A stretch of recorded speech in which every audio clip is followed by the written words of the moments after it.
وأجمل نعمة هي نعمة الإسلام. بعض الناس الذين يسلمون يبكون. ما سبب هذا البكاء؟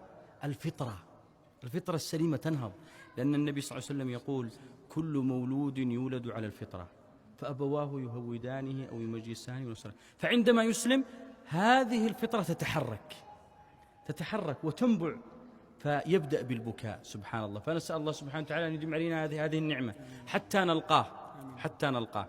طيب، بسم الله. هو يردد بعدها. بسم الله. قل أشهد أن لا إله إلا الله وأشهد أن محمدا عبده ورسوله. الله أكبر. الله أكبر. الله أكبر. ما شاء الله. مبارك عليك.